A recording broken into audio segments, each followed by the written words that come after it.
नमस्कार दोस्तों, स्वागत है आप सभी का एसएससी अड्डा 24/7 पर। सुबह के 10 बज चुके हैं। नवदीप सर आपके साथ लाइव हैं और करने वाले हैं हम हल हर विश्व भूगोल की समस्या का समाधान भी निकालने वाले हैं हम किसी भी तरह की आने वाली प्रॉब्लम का। तो दोस्तों फटाफट से एक बार मेरी यही गुजारिश है कि एक बार लिंक को कॉपी कीजिए, शेयर कर दीजिए और फिर हम शुरुआत करते हैं आज के इस ताबड़तोड़ प्रश्नावली वाले सेशन की। तो पिज़्ज़ा, अनुपम, प्रीति और प्रेम कुमार जी, अजय यादव जी, अविनाश जी, एहसान नुसरत जी, सभी का बहुत बहुत स्वागत है। Jyotiba, welcome to the session. और आओ दोस्तों शुरू करते हैं आज के सेशन को, जानना शुरू करते हैं कितनी सारी चीजें आपके इस सेशन के अंतर्गत महत्वपूर्ण है। तो आइए सबसे पहले आज की हेडिंग डालिए। कहते हैं कि वर्ल्ड जियोग्राफी पढ़ने वाले हैं हम लोग और यही नियम भी कहता है कि वर्ल्ड जियोग्राफी का हम लोग एनालिसिस करने वाले हैं। बढ़िया से विश्व भूगोल पढ़ते हैं। काफी सारे कॉन्सेप्ट को मैं क्वेश्चन के साथ बताता हुआ चलता हूं और यह भी बताता चलता हूं कि कौन सी जो लिंक है वो वीडियो की आप देख लीजिए। तो दोस्तों एक बार जल्दी से शेयर कर दो और उसके बाद हम लोग पॉलिटी भी पढ़ेंगे, हिस्ट्री भी पढ़ेंगे, जियोग्राफी तो पढ़ ही रहे हैं, इकोनॉमिक्स भी पढ़ेंगे। हम सब पढ़ाएंगे, आपको टेंशन लेने की कोई आवश्यकता नहीं। किसी भी तरह का कोई भी प्रश्न आपसे रह नहीं जाएगा और डिटेल में पढ़ेंगे। ऐसा नहीं है कि एक क्वेश्चन को बस आंसर देखा, टिक करा और उसके बाद हम लोग आगे बढ़ गए। हम लोग हमेशा उसके डिटेल पर जाएंगे, उसकी बेसिक चीजों को भी समझेंगे। शुरुआत से लेकर के लास्ट तक हम सब कुछ आइडिया लगाएंगे और जानेंगे। तो चलो फिर दोस्तों आज के सेशन में सबसे पहले तो मैं आपको यह जानकारी देना चाहता हूं कि अगर आपने अभी तक अड्डा 24/7 ऐप डाउनलोड नहीं किया है तो फटाफट कर लीजिए भैया। एंड्रॉइड के लिए ये पहले अवेलेबल होता था, अब iOS के लिए भी मौजूद है। तो एंड्रॉइड iOS दोनों के लिए आप ये ऐप डाउनलोड कर सकते हो। प्रीमियम स्टडी मटेरियल मिल जाएगा आपको। स्टडी मटेरियल में क्या क्या मिलता है वह भी बता देता हूं एक बार।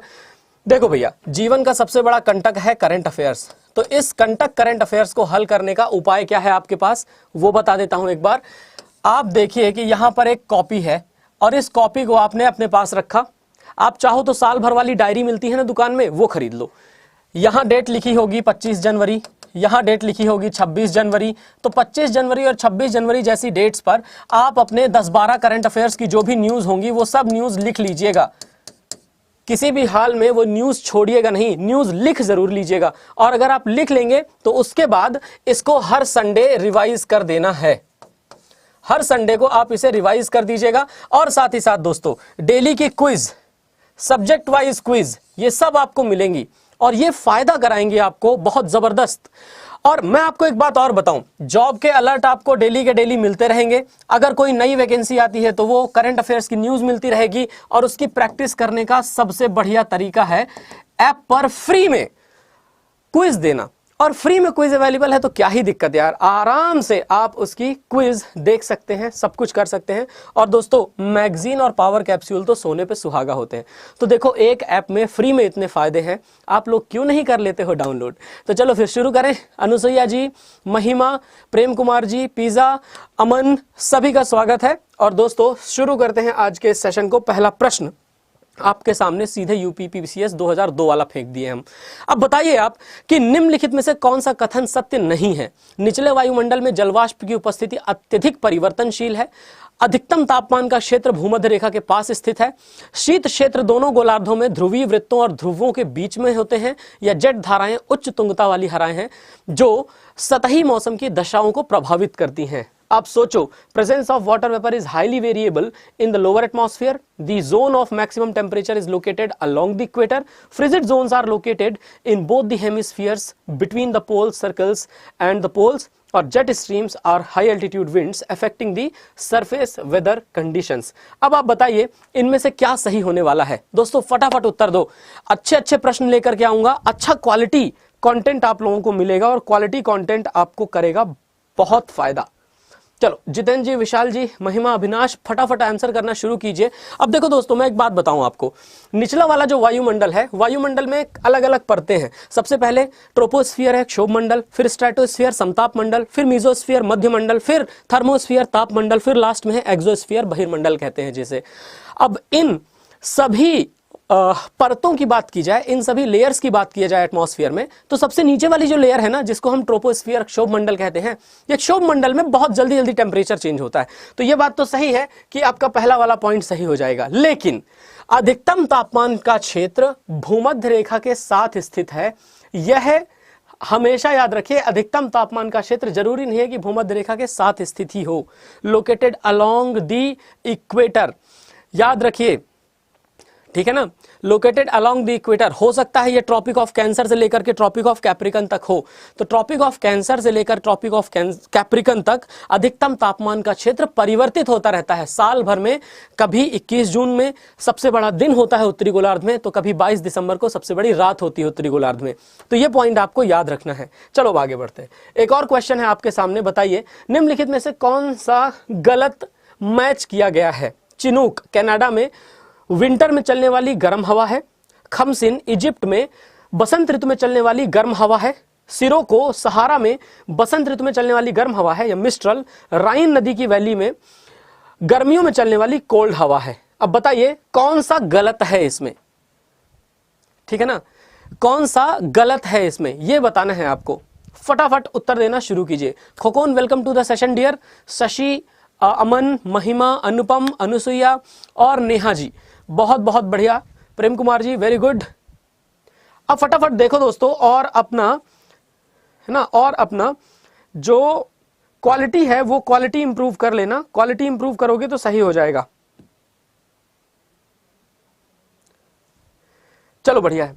तो अब देखो दोस्तों, निम्नलिखित में से कौन से गलत लक्षण है? गलत लक्षण कहने का मतलब रॉन्गली कैरेक्टराइज है ना, कैरेक्टराइज्ड है।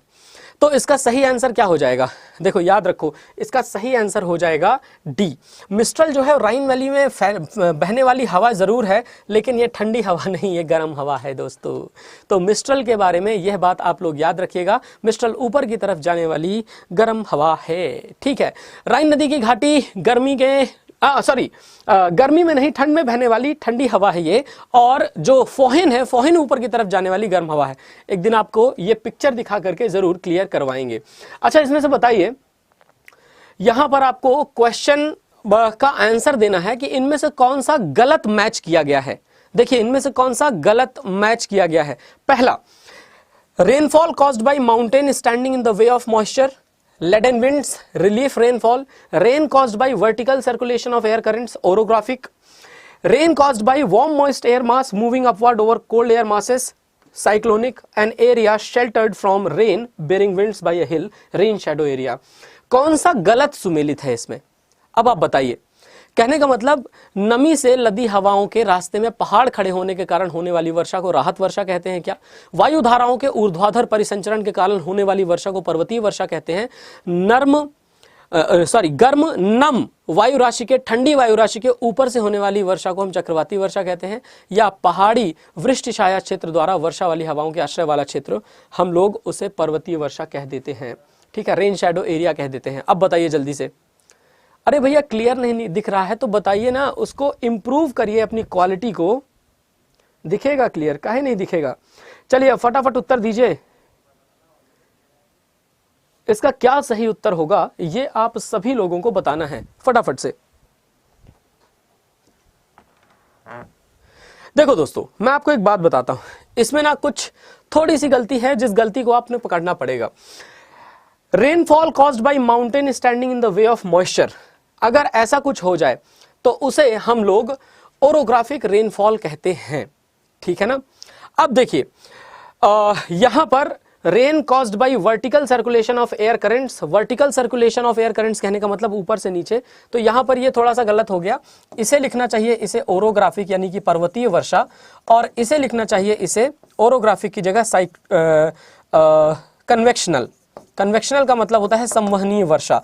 अब देखिए बात यह है कि अगर रेन, ठीक है ना, कौन सा गलत सुमेलित है ना, तो अगर कोई भी बारिश ऐसी हो जाए कि मान लो हिमालय की तरफ से कोई ठंडी हवा आ रही है और इधर से जलवाष्प वाली गर्म हवा जा रही है, तो हिमालय की तरफ से ठंडी हवा, इधर से जलवाष्प वाली गर्म हवा, वो गर्म और ठंडी हवा जब आपस में मिलती है ना, तो मिलने की वजह से ठंडी हवा उस तापमान को घटा देगी और तापमान घटने के बाद पानी की बूंदें बनके वहीं बारिश हो जाएगी। तो इसको हम लोग कहते हैं फ्रंटल प्रिसिपिटेशन, है ना। इसे फ्रंटल प्रिसिपिटेशन या फ्रंटल रेनफॉल कहते हैं, जिसे कहते हैं हिंदी में वाताग्री वर्षा। दो अलग अलग तापमान वाली हवाओं के मिलने से जलवाष्प का संघनित होकर पानी की बूंदें बनके बरस जाना वाताग्री वर्षा कहलाता है। When two air masses of different temperatures meet and then the condensation of the water droplets takes place, this is called frontal precipitation. इसे फ्रंटल प्रिसिपिटेशन कहते हैं। चलो अब आगे बढ़ते हैं। आगे चल करके एक नया क्वेश्चन आपके रास्ते में, बताइए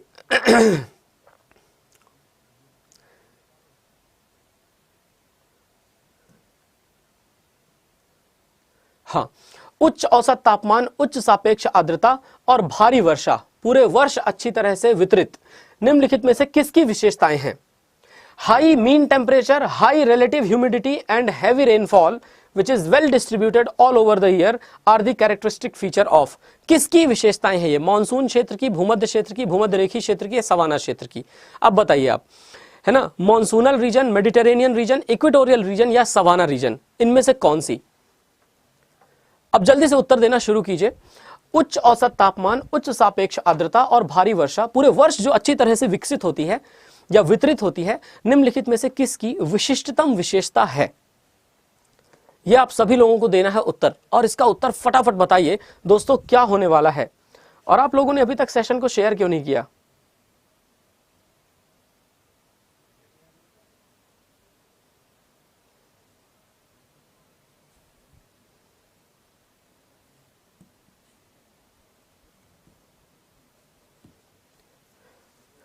देखो अब इसका सही उत्तर क्या हो जाएगा, तो दोस्तों याद रखना कि उच्च औसत तापमान और बाकी सभी चीजें यह भूमध्य क्षेत्र यानी मेडिटेरेनियन रीजन की बात है। High mean temperature, high relative humidity और हैवी रेनफॉल मेडिटेरेनियन रीजन में यानी भूमध्य रेखीय क्षेत्र में, भूमध्य क्षेत्र में होता है। अच्छा एक बात बताइए, हल्की और बारिश वाली सर्दियां, गर्म और शुष्क गर्मियां किसकी विशेषता है? Mild and rainy winters, warm and dry summers are the characteristic features of. किसकी हैं? जल्दी से बताइए। मॉनसून क्षेत्र की हैं, भूमध्य क्षेत्र की हैं, उष्ण कटिबंधीय घास के मैदानों की या शीतोष्ण घास के मैदानों की?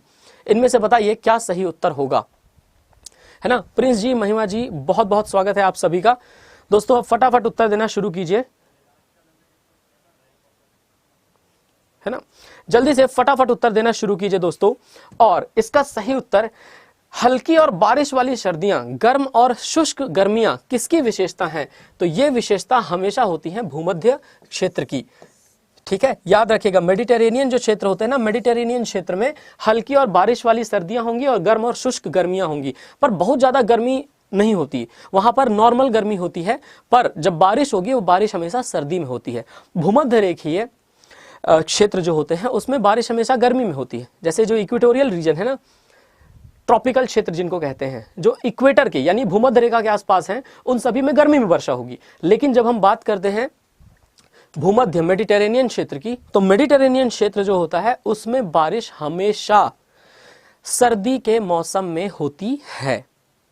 याद रखोगे ना, सर्दी के मौसम में हमेशा बारिश होती है, तो यह आपको याद रखना है। अच्छा चलिए, यहां पर एक बात और मैं आपसे डिस्कस करना चाहता हूं। बताइएगा महाद्वीपीय प्रकार की जलवायु वाले स्थानों पर निम्नलिखित में से किस प्रकार की वर्षा होती है? संवहनी, चक्रवाती, रिलीफ या rainfall does not occur at these places. महाद्वीपीय प्रकार की जलवायु कहने का मतलब कॉन्टिनेंटल टाइप ऑफ क्लाइमेट, ठीक है ना, कॉन्टिनेंटल टाइप ऑफ क्लाइमेट।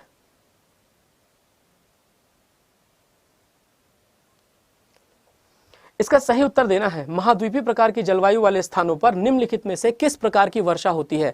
संवहनी प्रकार की, चक्रवाती प्रकार की, राहत, या इन स्थानों पर वर्षा ही नहीं होती। कन्वेक्शनल साइक्लोनिक रिलीफ या rainfall does not occur at these places. क्या होगा इसका सही उत्तर? जल्दी से उत्तर देना शुरू कीजिए, चलो फटाफट से। अब देखो, महाद्वीपीय प्रकार की जलवायु कहने का मतलब क्या होता है, मैं आपको बताऊं। साइक्लोनिक ऐसे उत्तर दे रहे हैं आप लोग, वाह क्या बात है। चक्रवाती आपका सही हो गया है ना, साइक्लोनिक। देखो होता क्या है कि यार जो महाद्वीपीय है, महाद्वीपीय कहने का मतलब जो रशिया का क्षेत्र है, जो हमारे मध्य एशिया का क्षेत्र है, जो यूरोप का क्षेत्र है, यहाँ पर महाद्वीपीय जलवायु पाई जाती है। और ये महाद्वीपीय जलवायु हम इसे क्यों कहते हैं? क्योंकि याद रखिएगा, महाद्वीपीय जलवायु उन महाद्वीपों के आसपास वाले क्षेत्र में जो लगभग एरिया को ढके हुए हैं।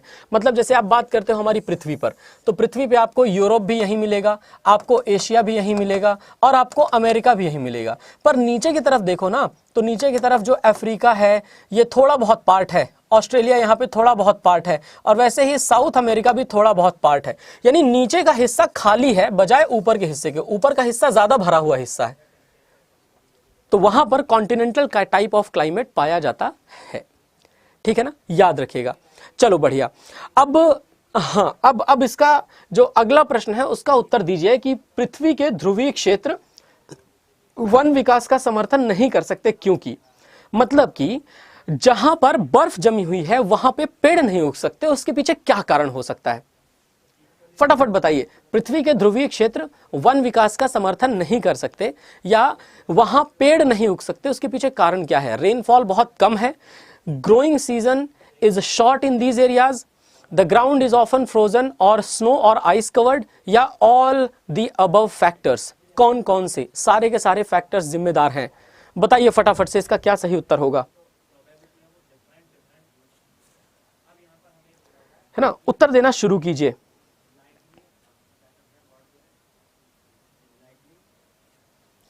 चलो बहुत अच्छे। तो दोस्तों, पृथ्वी के ध्रुवीय क्षेत्र वन विकास का समर्थन नहीं कर सकते, क्योंकि याद रखिएगा ये लगभग सभी के सभी कारक हैं। अब बताइए कि कहां पर वन उगेंगे? वर्षा कम होती है, क्षेत्रों में कोई भी ग्रोइंग सीजन है नहीं, जमीन अक्सर बर्फ से ढकी हुई है। तो अब ऑलरेडी अगर इतनी सारी समस्याएं हैं, तो इतनी सारी समस्याओं में कहीं पर वन उगेगा? वन उग ही नहीं सकता। यहां पर देखो, एक स्टूडेंट है हमारे, स्वाति, निर्मल, ज्योतिवा, बहुत बढ़िया आंसर कर रहे हैं आप लोग, प्रियांशु, लक्ष्मी, मनोज और रुचि। पर ये मोहम्मद सूफियान कह रहे हैं सर मेरा एक क्वेश्चन है, प्लीज बता दीजिए। अरे तो क्वेश्चन तो पूछ लो तब तो बताएंगे। बताओ, हाथ जोड़ करके कह रहे हो भैया कि मेरा एक क्वेश्चन है, प्लीज बता दीजिए। अब अगर वो क्वेश्चन ही नहीं होगा तो हम बताएंगे क्या, है ना? निर्मल वर्मा कह रहे हैं सर एसएससी एमटीएस में विडो को कितने मार्क्स लाने हैं? रुक जाओ थोड़ा, एग्जामिनेशन का पूरा एक ओवरव्यू आ जाने दो। पिछले सालों का कट ऑफ एक सेशन किया था ना पवन सर ने, देखा नहीं आप लोगों ने? चलो आगे बढ़ते हैं, अगली चर्चा अगले प्रश्न के साथ। बताइए हिम रेखा क्या है, स्नो लाइन क्या है? यहां पर एक क्वेश्चन पूछा जाता है, हिम रेखा या स्नो लाइन ये क्या है? Altitude below which no snowfall occurs, the altitude only above which the snowfall occurs and this snow melts during summer, the altitude above which snow never melts, या the altitude above which the snow melts regularly to give rise to perennial rivers। अब बताइए इसका सही answer क्या है? ऊंचाई जिसके नीचे कोई हिमपात ना हो, वह ऊंचाई जिसके ऊपर केवल हिमपात हो और हिम ग्रीष्म काल में पिघल जाए, वह ऊंचाई जिसके ऊपर कभी बर्फ न पिघले, और वह ऊंचाई जिसके ऊपर बर्फ नियमित रूप से पिघले, जिससे 12मासी नदियों का निर्माण होता रहे। 12मासी नदियां या जो पेरिनियल रिवर्स होती हैं, इनमें 12 महीने पानी रहता है। मतलब इनको हम लोग कहते हैं हमारी भाषा में सदा नीरा नदियां। और सदा नीरा नदियां कौन कौन सी हैं आपको पता है ना? गंगा, ब्रह्मपुत्र, है ना, गंगा, ब्रह्मपुत्र और जो इंडस, गंगा, ब्रह्मपुत्र, इंडस, ये सभी सदा नीरा नदियां हैं। तो क्या लगता है आपको कि क्या इसका सही उत्तर होना चाहिए? तो याद रखिएगा इसका सही उत्तर क्या होगा। तो इसका सही उत्तर ये आपका हो जाएगा ऊंचाई जिसके नीचे कोई हिमपात नहीं होता, उसे कहते हैं स्नो लाइन। ऐसे बढ़िया बढ़िया प्रश्न पूछे जाएंगे आपको। हाँ, एक बार आपने कमेंट में देख लिया कि कोई डी उत्तर दे रहा है तो फिर डी डी डी डी ऐसे लगा देते हो, अरे जिसने डी लगाया वो सही नहीं है। जल्दी से बताओ। The climate is the average atmospheric condition of an area over a considerable period of time. For proper conclusions observations are needed for a minimum period of. जल्दी से बताइए। मतलब मैं ये कहना चाह रहा हूं कि जैसे तीन चीजें हैं, एक है जिसे कहते हैं हम लोग टेम्परेचर, दूसरा है जिसे हम लोग कहते हैं ह्यूमिडिटी, और तीसरा है जिसे कहते हैं हम लोग विंड। तो टेम्परेचर का मतलब हो गया तापमान, ठीक है, ह्यूमिडिटी का मतलब हो गया आर्द्रता, और विंड का मतलब हो गया पवन। अब देखिए, तापमान, आर्द्रता और पवन मिलकर के किसी जगह का मौसम बता सकते हैं, यानी कि वहां का सीजन बता सकते हैं। लेकिन दोस्तों, जब हम बात करते हैं इसी सीजन की, तो याद रखिएगा कि यही मौसम लंबे समय तक अगर, ठीक है, याद रखें, यही मौसम लंबे समय तक अगर किसी जगह पर देखा जाए तो उसे क्लाइमेट कहते हैं। अब बताइए कितने लंबे समय तक किसी भी जलवायु के पढ़ने के लिए आप जगह पर मौसम को पढ़ोगे? अब बताओ, प्रश्न समझे ना? प्रश्न क्या पूछना चाह रहा है? अरे कठिन कठिन प्रश्न इसीलिए पूछते हैं आपसे ताकि आप लोग अपनी परीक्षा के लिए थोड़ी तैयारी करें, मेहनत करें, है ना। हल्के हल्के प्रश्न पूछ लेंगे, फिर हल्के हल्के प्रश्न आप लोग भी जा करके दोगे तो फिर कैसे चलेगा काम?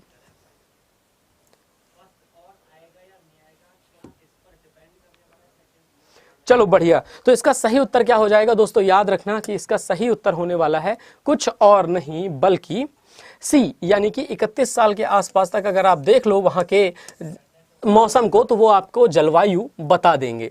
अच्छा, एक बात बताइए, पसीना अधिकतम होता है जब तापमान कम और हवा शुष्क हो, कम और हवा आर्द्र हो, उच्च और हवा शुष्क हो, या उच्च और हवा नम हो। अब बताओ, पर्सपिरेशन, जल्दी से बताइए। और जिनका एग्जाम है उनको हमारी तरफ से शुभकामनाएं, ठीक है। हाँ, कह रहे CHSL क्लास की टाइम टेबल लिस्ट दिखा दीजिए। पेड बैच में अगर आप हो तो एक बार जाओ बैच खोलो, बैच खोलने के बाद आप उसमें नीचे देखोगे लिखा होगा सी फुल कोर्स डिस्क्रिप्शन, तो उसे खोलो, फिर उसके नीचे स्टडी प्लान होगा, स्टडी प्लान को खोलो, खुल जाएगा। और बाकी अगर ऐसे यूट्यूब पे आप देखना चाहते हो तो दोस्त 1 से लेकर के 6 बजे तक CHSL की क्लास चलती है, दोपहर 1 से 6, ठीक है।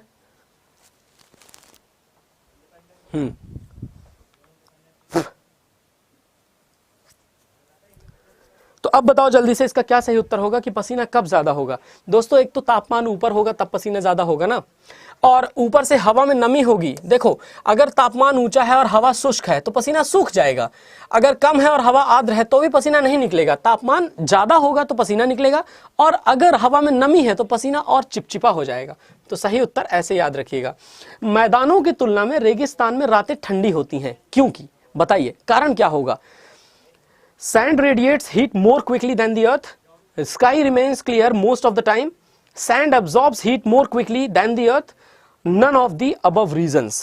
अब बताइए, रेत पृथ्वी की तुलना में अधिक तेजी से गर्मी विकीर्ण करती है, आकाश अधिकांश समय साफ रहता है, रेत पृथ्वी की तुलना में गर्मी को अधिक तेजी से अवशोषित करती है, या उपरोक्त कारणों में से कोई नहीं। अब उत्तर दो फटाफट। हाँ, लगभग ओनली ग्रेजुएशन स्टडी विजयगढ़ लगभग सेम होता है। अब जल्दी से इसका भी उत्तर देना शुरू कीजिए दोस्तों। यहां पर आ गया है आपके लिए एक जोरदार प्रश्न ना, फटाफट इसका उत्तर दीजिए। क्या होने वाला है इसका सही उत्तर? मैदानों की तुलना में रेगिस्तानों में रातें ठंडी होती हैं, क्योंकि CDS 2002 में पूछा हुआ प्रश्न है ये। कह रहा रेत पृथ्वी की तुलना में गर्मी को अधिक तेजी से अवशोषित करता है। अब अगर गर्मी कोई अवशोषित करेगा तो वो ठंडा रहेगा। क्या लॉजिक लगा रहे हो भैया? अगर कोई गर्मी को अवशोषित करेगा तो क्या वो ठंडा रहेगा? ये बताओ सबसे पहले। शंभू शंभू, रेत पृथ्वी की तुलना में अधिक तेजी से गर्मी विकीर्ण करती है। रेडिएट करने का मतलब होता है भगा देना। रेडिएशन एक तरीके से ऊर्जा स्थानांतरण का रूप है, हीट ट्रांसफर का एक फॉर्म है रेडिएशन। जय हो जय हो जय हो। क्या खा कर आप लोग पढ़ाई करते हो, लॉजिक भी नहीं लगाते। बताइए जल्दी से, निम्नलिखित में से कौन सा युग्म सही सुमेलित है? Which of the following pairs is correctly matched? Monsoon region है कैंपस, मेडिटेरियन रीजन है लानोस, पैम्पास रीजन है प्रायरीज और सवाना रीजन है स्टेपीज। अब जल्दी से बताइए इसका कौन सा युग्म सही सुमेलित है? ये घास के नाम लिखे हुए हैं, लालनोस, प्रेरी, स्टेपीज, ये घास के मैदान हैं। अब जाओ फटाफट उत्तर। हाँ, कह रहे हैं कि बहुत ज्यादा हाई लेवल के क्वेश्चंस हैं। आप क्या चाहते हो, लेवल खराब कर दें हम क्वेश्चंस का? अच्छे अच्छे क्वेश्चंस ना करवाएं आपको? चलो हम कल से सस्ते सस्ते क्वेश्चंस करवाएंगे, वादा, पक्का पक्का पक्का पक्का पक्का। इजी क्वेश्चंस कराएंगे, इजी क्वेश्चंस करोगे कॉन्फिडेंस भी बूस्ट अप होता है उससे। नहीं बनते क्वेश्चंस तो कई बार कॉन्फिडेंस हमारा खराब हो जाता है, ये बात तो सही है। तो चलिए कल से फिर सस्ते क्वेश्चंस कराए जाएंगे, सस्ते मतलब कि थोड़े थोड़े इजी क्वेश्चंस। फिलहाल मैं आपको यहाँ पर 13वें प्रश्न का उत्तर दे दूं कि पैम्पास क्षेत्र प्रेरीज नहीं है। पैम्पास जो है वो पैम्पास पाया जाता है निचले क्षेत्रों में, अर्जेंटीना में। प्रेरीज पाया जाता है उत्तरी अमेरिका में। तो याद रखिए कि पैम्पास आपको मिलेगा दक्षिणी अमेरिका, है ना, दक्षिणी अमेरिका, और जो प्रेरीज हैं, प्रेरीज उत्तरी अमेरिका में मिलेगा। बाकी सब आसपास मिलेंगे, ठीक है ना, बाकी सब आसपास मिलेंगे। चलो अब आगे बढ़ते हैं। ये बताइए पश्चिमी यूरोप में गर्मियां पूर्वी यूरोप की तुलना में अधिक गर्म होती हैं, क्योंकि कारण क्या हो सकता है उसके पीछे? पश्चिमी यूरोप में जो गर्मियां हैं वो पूर्वी यूरोप की तुलना में अधिक गर्म होती हैं। गर्म महासागरीय धारा का प्रभाव, चमकदार धूप का प्रभाव, निचले पहाड़ी इलाके या महाद्वीप की प्रायद्वीपीय प्रकृति। The influence of warm ocean current, the influence of bright sunshine, the lower mountain terrain or the peninsular nature of the continent। अब बताओ आप क्या रीजन हो सकता है? ये कह रहे सॉरी सर बहुत गलत हो रहा है। कोई बात नहीं, कोई बात नहीं, ऐसे ही क्वेश्चन एग्जाम में आते हैं, और जब आपके पास ऐसे ही क्वेश्चन आएंगे तो फिर आप कैसे करेंगे? फिर बताइए, फिर आप हमको याद करेंगे, बोलेंगे यार मामू बना दिए थे, सरल सरल प्रश्न कराए थे, सरल सरल प्रश्न पूछा भी नहीं, है ना, कैसे करेंगे फिर? चलिए अब फटाफट उत्तर देना शुरू कीजिए, और क्या सही आंसर होता है इसका वह भी बताइए।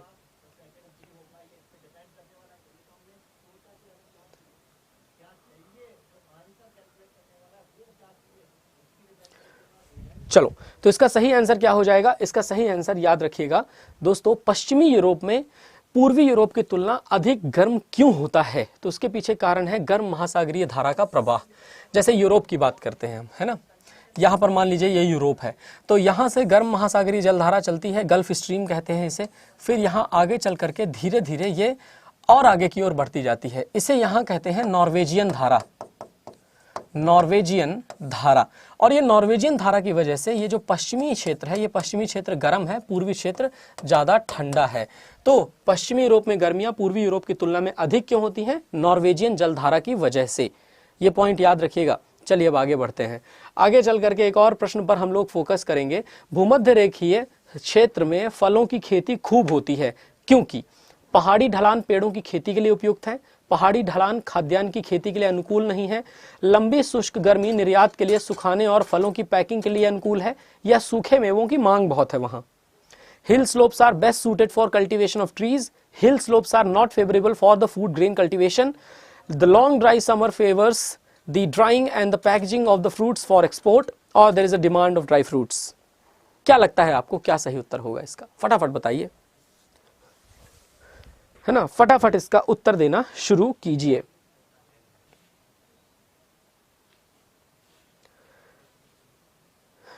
हाँ, तो इसका सही उत्तर क्या है? चलो, हाँ देख रहा हूं मैं कमेंट सेक्शन में मोहब्बतें हो रही हैं कमेंट सेक्शन में। यहां पर ये लोग पढ़ाई वढ़ाई करने के लिए आते हैं कि मोहब्बत? मतलब आपने अड्डा 24/7 को मैट्रिमोनियल ब्यूरो सोच रखा है क्या? है ऐसा लगता है कि प्रेम प्रसंग करवाने के लिए और आपके जीवन बसाने के लिए दोनों का ठेका हम ही ले रखा है। और हम यहाँ क्या करने आते हैं? जोड़ियां बनवाने कि परीक्षा क्लियर कराने? हाँ, हो सकता है इसको भी आप जीवन की परीक्षा मान के बैठे हो और जीवन की परीक्षा में पास हो गए तो खुश हो गए। मैं देखता हूं कि आते ही यहाँ पर जो विचित्र नाम वाले लोग होते हैं वो तुरंत महिलाओं को टारगेट करके आई लव यू जी। अरे आई लव यू तो बोल रहे हो, लेकिन तुम्हारी खुद की आइडेंटिटी तुमको पता है यहाँ पे क्या दिख रही है? एक चमकी बंदर से ज्यादा नहीं, है ना। हाँ, तो भैया आ करके यहाँ पे प्रपोज करने वालों, आ करके यहाँ पे बहुत ज़्यादा खुश हो करके, है ना, अपना जीवन बसता हुआ देखने वालों, अगर सरकारी नौकरी नहीं है तो जो है वो भी छोड़ के चली जाएगी, और जिसके पीछे आए हो वो मिलेगी भी नहीं। काहे कि क्या पता हो भी वो एक लड़का हो जिसको तुम आई लव यू बोल रहे हो, क्या पता उसने फोटो लड़की की लगाई हो, लेकिन एक लड़का हो तो एंजल प्रिया टाइप। जीवन बहुत कठिन है दोस्त, इतना सरल नहीं है कि यूट्यूब में आके और लड़की इंप्रेस करके चले जाओगे। चलो भी सही है। पहाड़ी ढलान जो होते हैं ना, पहाड़ी ढलान खाद्यान्न की खेती के लिए अनुकूल नहीं है। आप एक बात बताइए, क्या हिमाचल प्रदेश में उतनी अच्छी खेती हो पाती है जितनी उत्तर प्रदेश में? उत्तर प्रदेश में अनाज की खेती ज्यादा अच्छी हो जाती है ना, हिमाचल प्रदेश में कम हो पाती है। स्वाभाविक सी बात है, हिमाचल में आप सेब उगाओगे, लेकिन उत्तर प्रदेश में सेब थोड़ी उगाओगे, उत्तर प्रदेश में धान लगाओगे। ठीक है, उत्तर प्रदेश में धान लगानी पड़ेगी भाई, तो ये जरूरी है। चलो आगे चलते हैं। बताइए, विश्व के निम्नलिखित में से किस एक को रोटी की टोकरी कहा जाता है? Which one of the following regions in the world is called the bread basket of the world? Temperate grassland को कहते हैं, ट्रॉपिकल मॉनसूनल रीजन को कहते हैं, मेडिटेरेनियन रीजन को कहते हैं, सवाना ग्रासलैंड को कहते हैं। बताइए आप, शीतोष्ण घास के मैदानों को, उष्ण कटिबंधीय मानसूनी क्षेत्रों को, भूमध्य क्षेत्रों को, या सवाना घास के मैदानों को किसे कहा जाता है रोटी की टोकरी, bread basket of the world? हाँ, मोहम्मद सुफियान कह रहे हैं सर कमेंट ऑफ कर दो। वाह, का है भैया, बोलने की आज़ादी है। आर्टिकल 19 है हमारे संविधान का, आर्टिकल 19(1)(a ये कहता है कि फ्रीडम ऑफ स्पीच है आप लोगों को। भैया बात करिए, फ्रीडम ऑफ स्पीच हमको भी है, इसीलिए हम बीच बीच में आपको छीलते रहते हैं, लेकिन लेकिन कोई दिक्कत है क्या? चलो, तो इसका सही उत्तर बता दो यार। ये छोटा हो गया थोड़ा प्रश्न, इसका बड़ा होना चाहिए, तो 32 कर देंगे इसका फॉन्ट साइज। पर हम आपको एक बात बताएं, इसका सही उत्तर है शीतोष्ण घास के मैदान। ये शीतोष्ण घास के मैदान जो है, टेम्परेट ग्रासलैंड, इनको कहा जाता है bread basket of the world. बहुत खेती होती है यहाँ, बहुत जोरदार खेती होती है, शानदार खेती होती है। तो ये इसकी एक खास बात है जो कि आपको रखनी है याद। चलिए अब आगे बढ़ते हैं। एक और प्रश्न है हमारे पास, बड़ा बढ़िया सा। तापीय विषुवत रेखा कहाँ पाई जाती है? थर्मल इक्वेटर, इक्वेटर पर ही मिलती है, ज्योग्राफिकल इक्वेटर पर, नॉर्थ ऑफ ज्योग्राफिकल इक्वेटर, या at the tropic of cancer? मतलब कहने का कि तापीय विषुवत रेखा क्या भूमध्य रेखा पर मिलती है, भौगोलिक भूमध्य रेखा के दक्षिण या उत्तर या कर्क रेखा पर? अब बताइए, चलो चलो फटाफट बताओ, फटाफट बताओ। सिद्धू लेजेंड फैंस, ये देखो एक और आया क्रांतिकारी नाम रख करके लड़का। सिद्धू लेजेंड फैंस, सर सब एक जैसे नहीं होते। अरे हमने कब कहा सब एक जैसे हैं? हमने तो ये कहा कि भैया मैट्रिमोनियल की साइट नहीं खोल के बैठे हम, है ना।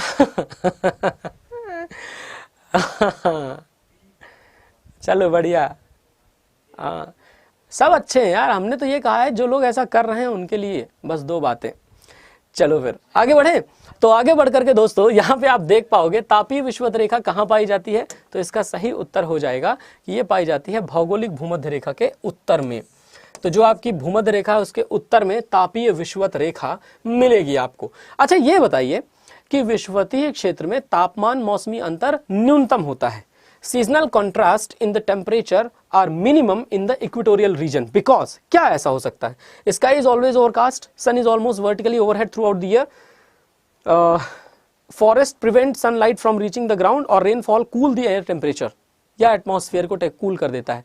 आकाश हमेशा घटा घोप रहता है, सूर्य वर्ष भर लगभग लंबवत सिर के ऊपर रहता है, वन सूर्य के प्रकाश को धरातल तक पहुंचने में रोकते हैं, और वर्षा वातावरण को ठंडा करती है। आप बताइए क्या है इसका सही उत्तर? क्या होने वाला है? तो जल्दी से बताओ क्या सही उत्तर होगा दोस्तों, फटाफट बताइए और उत्तर दीजिए।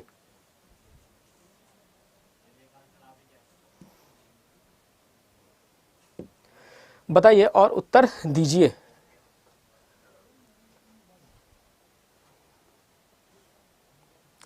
चलो, तो विषुवतीय क्षेत्र में तापमान में मौसमी अंतर 0 होता है, न्यूनतम होता है। उसके पीछे कारण क्या है? तो उसके पीछे कारण याद रखिएगा, सूर्य जो है वर्ष भर लगभग लंबवत सिर के ऊपर रहता है, इसलिए मौसमी अंतर कम होता है।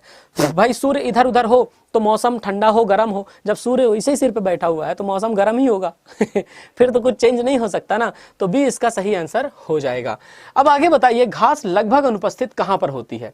उष्ण कटिबंधीय नम पर्णपाती वनों में, उष्ण कटिबंधीय शुष्क सदाबहार वनों में, उष्ण कटिबंधीय अर्ध सदाबहार वनों में, या उष्ण कटिबंधीय आर्द्र आर्द्र सदाबहार वनों में?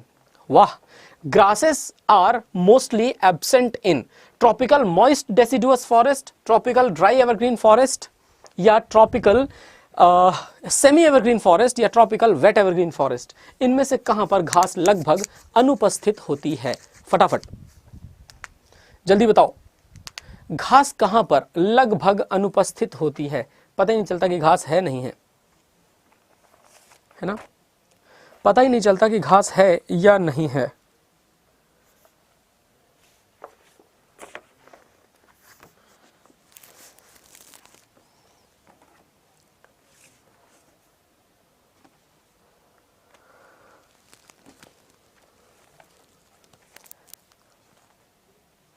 चलो, इसका सही उत्तर क्या हो जाएगा?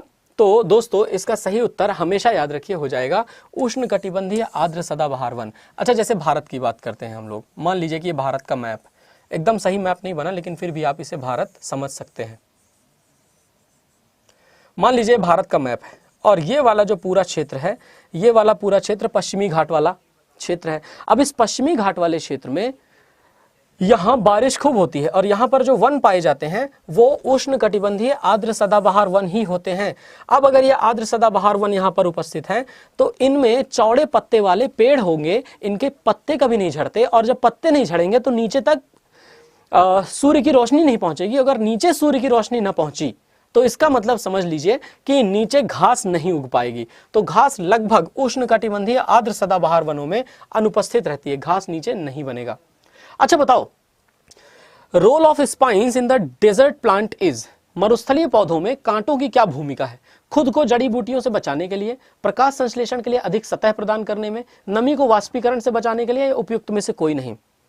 इसका बहुत इजी आंसर होगा, इसका बहुत इजी उत्तर होगा, जल्दी से बताइए। Role of spines in the desert plants is to protect themselves from herbivores, to provide more surface for photosynthesis, to save the moisture from evaporation, or none of the above? जल्दी से बताइए क्या उत्तर सही होगा।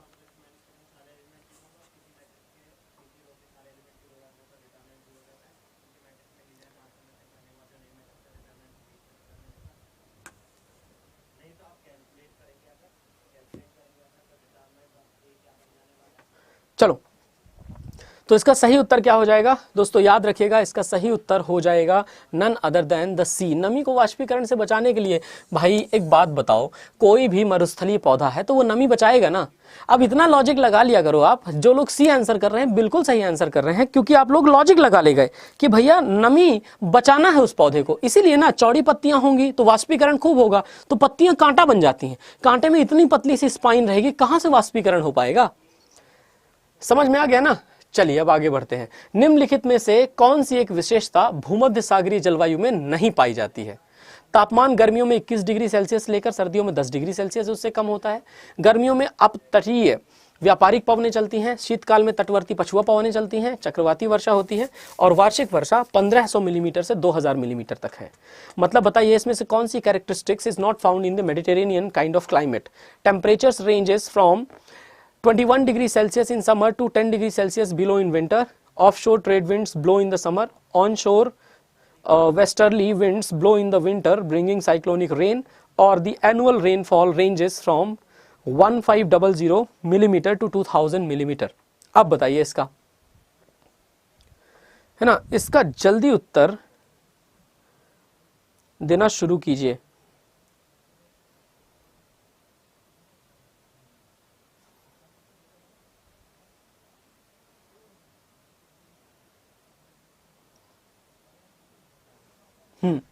बहुत अच्छे। तो इसका सही उत्तर क्या हो जाएगा दोस्तों? तो याद रखिएगा, इसका सही उत्तर क्या है? कौन सी एक विशेषता भूमध्य सागरीय जलवायु में नहीं पाई जाती है? हाँ, तो इसका सही उत्तर क्या हो जाएगा दोस्तों? भूमध्य सागरीय जलवायु में जो विशेषता नहीं पाई जाती वो ये कि शीतकाल में तटवर्ती पछुआ हवाएं चलती हैं, जिससे चक्रवाती वर्षा होती है। नहीं, चक्रवाती वर्षा नहीं होती, नॉर्मल वर्षा ही होती है, संवहनीय वर्षा होती है। तो संवहनीय वर्षा या चक्रवाती वर्षा, इस पर हम लोग डिस्कशन करेंगे जरूर। अब दोस्तों मैं आप लोगों से एक बात कहना चाहता हूं, सारी की सारी परीक्षाएं तो आपकी आ गई अब, है ना? 2023 में जब हम लोग चर्चा करते हैं, देखिए यहां पर 2023 2023 और 2024 की जब चर्चा करते हैं तो 2023-24 में एसएससी का सीजीएल भी आ गया, सीएचएसएल भी आ गया, ठीक है, एमटीएस भी आ गया, स्टेनो भी आ गया।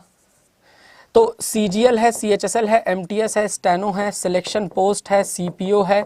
ये सभी एग्जामिनेशन अगर आपके सामने लगे हुए हैं तो भैया इनकी तैयारी कैसे कर रहे हो आप? इनकी तैयारी करने के लिए एक ही समाधान मैं आपको बताऊं, आप अड्डा 24/7 एक बार सर्च करो गूगल पर। आप गूगल पर सर्च करेंगे अड्डा 24/7 तो ऐसे यहाँ पर सर्च करिए, ये आया, पहली वाली लिंक ओपन होगी, इसी को ओपन कर लीजिए। अब यहाँ पर पहुँचते हैं हम ऑल कोर्सेज में। आपको क्या क्या चाहिए? आपको चाहिए live classes, test series, SSC का महापैक देखो, और इस महापैक पर डबल वैलिडिटी चल रही है दोस्तों। डबल वैलिडिटी मतलब डबल वैलिडिटी, डीवी। अब डबल वैलिडिटी में एसएससी सीजीएल का महापैक 12,999 का है, लेकिन आप देखोगे इसको बाय नाउ करते समय कूपन कोड लगाओ वाई, है ना, वाई 263। जैसे ही आपने वाई 263 लगाया, वाई 263 लगाते ही यहां पर पॉइंट देखो, Y263 जैसे ही लगाया आपने, Y263 लगाते ही ये, हाँ ये देखिए 2,990 मात्र का हो गया, और ये 2,990 मात्र का 12 + 12 महीने की वैलिडिटी के साथ है भैया। देख रहे हो, 12 + 12 महीने की वैलिडिटी। अब देखो मैं बताता हूं चीज क्या है। लाइव क्लास चाहिए ना, मिलेगी। रिकॉर्डेड क्लास चाहिए ना, मिलेगी। आपको टेस्ट सीरीज चाहिए ना, मिलेगी। 30,000 वीडियोस मिलेंगे आपको। टेस्ट सीरीज आपको 5,000 टेस्ट सीरीज मिलेंगी, 5,000 टेस्ट सीरीज। आपको ई बुक चाहिए ना, आपको कम से कम 1400 से ज्यादा ई बुक दे देंगे। अब एमटीएस की तैयारी कर रहे हो, सीजीएल की, सीएचएसएल की, जीडी की, सीपीओ की, सिलेक्शन पोस्ट, स्टेनोग्राफर, कोई भी तैयारी कर रहे हो, अब बताओ कुछ रह गया क्या? इस बार 2023-24 में अगर सिलेक्शन न ले पाए ना तो सब गड़बड़ ही है। Y263 कोड लगाओ, एसएससी महापैक को अपना बनाओ, अपना सिलेक्शन अगले 12 महीनों के अंदर गवर्नमेंट ऑफ इंडिया में पाओ। समझे? ये है बबुआ प्रोसीजर। काहे कि ये सब जरूरी है, लाइव क्लास जरूरी, रिकॉर्डेड क्लास जरूरी है, टेस्ट सीरीज दोगे, ई बुक से पढ़ोगे, तब जाकर के समझ में आएगा कितने पानी में हो, है ना। तो जब पानी आपको पता करना है कि कितना है सिर के ऊपर, तो वो पानी पता करने के लिए आपको यहां पर करनी पड़ेगी मेहनत, और मेहनत हमेशा फ्री में नहीं होती। मेहनत के लिए हमेशा पे करना पड़ता है। Education is never free, you have to pay attention. Attention pay करना पड़ता है आपको, और अटेंशन तभी पे करोगे जब जेब से कुछ जाता है। ठीक है दोस्तों, तो इसलिए मैं कहता हूं, नहीं तो यहां देखिए यूट्यूब में कमेंट करते हैं, और कमेंट क्या कर रहे हैं कि, है ना, शादी करनी है, ये करना है, वो करना है, यही सब करने के लिए आते हैं लोग।